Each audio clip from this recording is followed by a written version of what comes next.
you are an empath, a coach, an empath entrepreneur, somebody who has a huge heart, who wants to make a difference in this world, but you've been finding yourself super depleted or in self-doubt, you feel like an imposter, or you're dealing with people-pleasing or perfectionist patterns, anything that shrinks your energy and holds you back from being visible and doing the beautiful work you're here to do, this video is for you. There's one really core distinction that I made in a recent video. It was a much longer video, and what I said was like a split second. It was like such a short part of the video. People have really responded to what I said, and they've asked me to elaborate. We as empaths have been trained to believe and actually energetically embody the archetype of a sponge. We go out into the world and we absorb the energy around us. This is a really big problem because a lot of the energy out in the world is pretty dark. In general, if you look at what's going on in the world, it's so polarized. There's animosity and separation. No one's ever going to show you on the news that families are joyously happy and loving each other on a beach. There's a lot of that going on too, but because of the nature of if it bleeds, it leads media train, we are in a pretty dark time on our planet. And as one of my mentors says to me, you are a light bringer. These are dark times, bring the light. How do we bring the light if we believe that we're sponges, getting drained when we go out into the world because we're picking up everyone's energy? Of course, we're going to have trouble being visible because we're going to want to avoid being seen so that we don't exhaust ourselves. Here's the truth. You are not a sponge. I had to learn this a very hard way, and I will share that in a moment. What we are lighthouses. We are lighthouses. We didn't come here to absorb the ways of the world. We came here to emit light. We source not from the world, but we source from the truth, from our divinity. The reason so many empaths, myself in the past included, felt like we were victims of circumstance or we were sponges is because we had hard things happen in childhood, which had us leave ourselves, exit our source, jump out to try and rescue or become hypervigilant with the people who were our caretakers. And then what happened was we went into fear and we stopped shining the light because we were sourcing now from our outer circumstances. If you source from outer circumstances, you're going to struggle because the outer world is not a stable place to source from.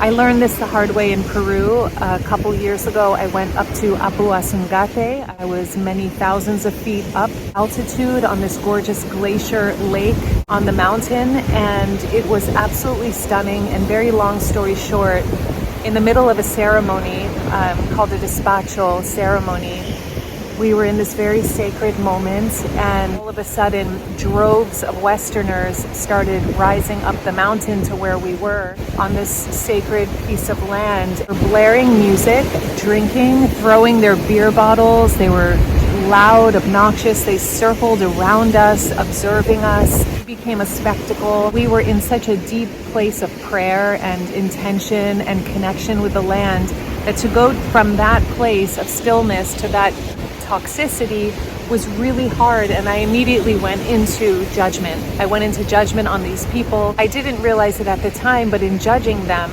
and putting all my attention on them, I opened my field to their energy, because judgment makes you susceptible to the energy around you. It makes you a sponge.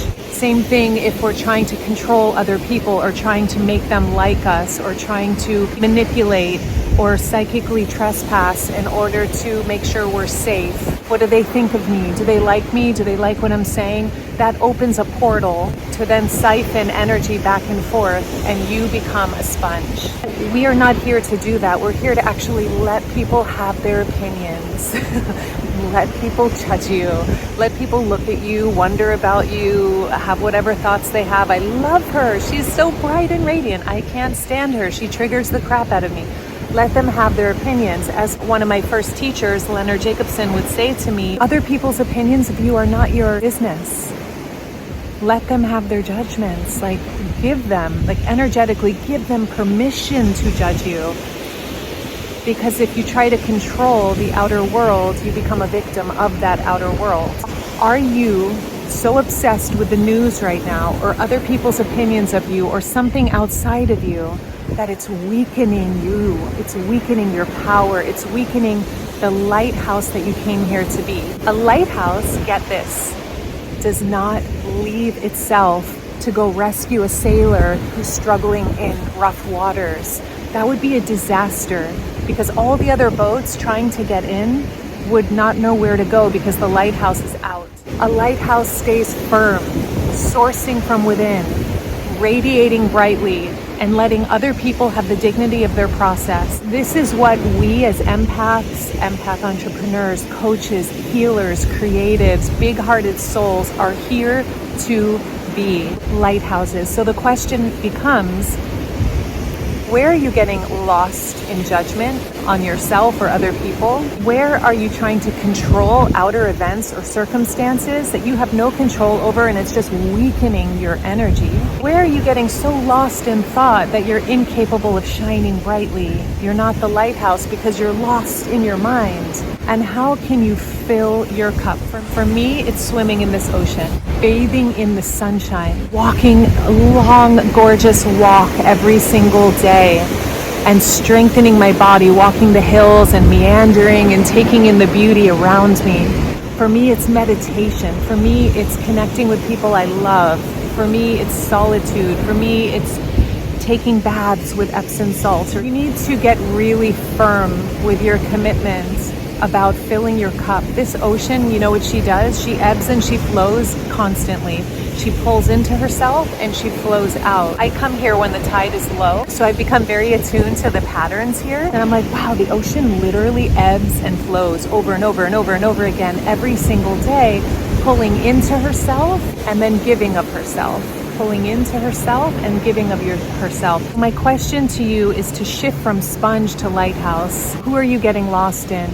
How can you stop that and just let them be? Give them the dignity of their process. Let them go through what they're going through and judge you and think whatever they need to think about you. I have other videos on this channel to help you clear up your thoughts and really get over the fear of being judged. Subscribe if you want more of that, but also, where are you trying to control or source your peace from outer circumstances? Instead, take the plunge into your spiritual path. I also suggest finding a spiritual teacher, take up a meditation practice, these sorts of things to ensure that you are sourcing from within. That day on that mountain in Peru, I learned a really big lesson.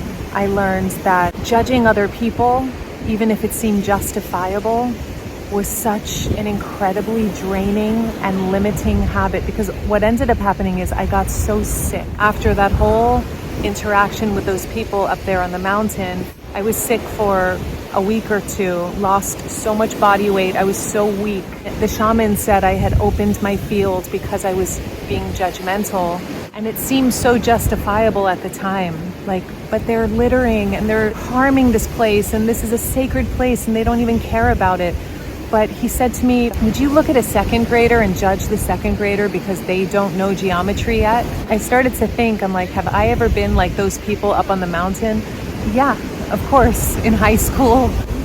It helped me really see this earth as a school, and that we're all at different places, not higher or lower, but just different curriculum in our lifetimes. And it's so valuable to let life be and let life take care of life. And our job, in order to shift from sponge to lighthouse, is to pour into yourself. Just like this ocean pours into herself by ebbing, pour into yourself and give from the overflow, never from the undertow.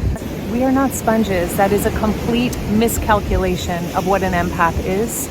And if you're ready to step into a more empowered empath, and to flourish in your leadership and your soul-centered work, to be the good news in the world, to be a lighthouse, you can give this video a thumbs up, ding! And if you want help with this, you can grab my workshop below. It will help you to feel amazing, to feel centered, to feel empowered, no matter where you are, no matter who you are with. You can grab that below. Go easy on yourself.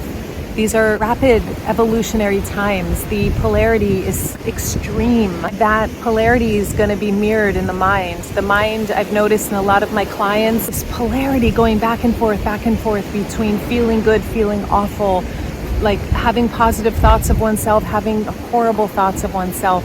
There's a purpose to that. I'll share that in a future video, but it is really important to understand that we're not here to get lost in thought or in outer circumstances. We're here to wake up to what is unmoving, unchanging, and infinite in supply of light, of tranquility, serenity, peace, wisdom, glory, freedom, all the good stuff. I love you all so much. Thanks for sharing this time with me on my favorite beach, and I'll see you in the next video.